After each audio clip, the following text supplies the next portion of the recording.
everyone, welcome to my first episode and لقد علمتني الحياة, meaning life has taught me. And today I'm going to talk about my own experience about how when I was a kid, when I was a child, I used to go to school, how I was taught history. Believe it or not, history was, now that I can judge, it was all fake.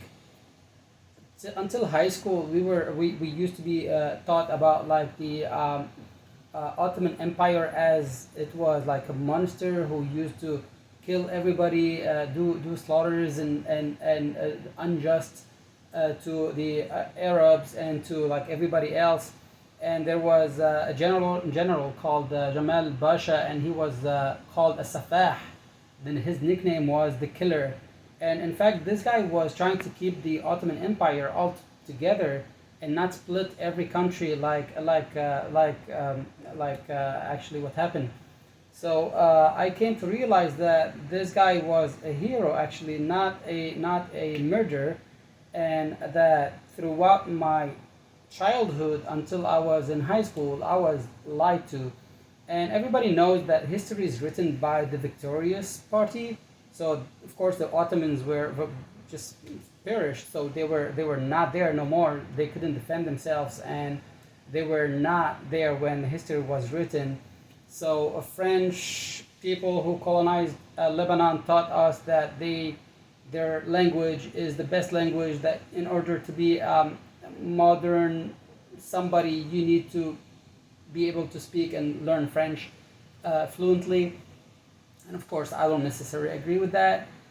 So when we draw a little comparison in terms of what did the French do in Lebanon, for example, or in the Middle East, in comparison with the Ottomans, you will find out that back then, when the Ottomans were around, they connected all these Arab countries, all the countries that belonged to the Ottoman empires, all together by trains, by transportation, and one of us would be able to go to Saudi by train or by car, by whatever you want. You didn't need no visa, you didn't need anything. Basically, it was like a one huge country. And the European always looked at the Ottomans like this is how the modern world is, and that we need to unify to be strong. They understood the lesson, and what they did is they unified themselves. Despite the few hundred languages they speak in Europe, they unified themselves, and they don't need no visa. They do not have no borders, no nothing, but they have exported all the trash to the countries they colonized. Meaning now in Lebanon, for example, if I want to go to like Syria, if I want to go to Egypt, if I want to go to Saudi, if I want to go to Jordan, guess what? I need a visa, number one. Number two, more likely I cannot even drive a car. It's gonna be an airplane, which is ridiculous. It's only like 100 miles sometimes. It's really close, but you need an airplane, which is crazy. The trains and the tracks that was built by the Ottomans for like that, it was like hundreds and thousands of miles all across the Ottoman Empire. It's still there, like a skeleton back home in Lebanon, goes all across, but it's rusted. It's basically dead shell. And today Turkey is offering to rebuild this train and to reconnect Palestine to Lebanon, to this, to that. Of course, there is Israel, and there's like a bunch of crap going on there, and the war in Syria. But believe it or not, they're offering to rebuild their history and their greatness.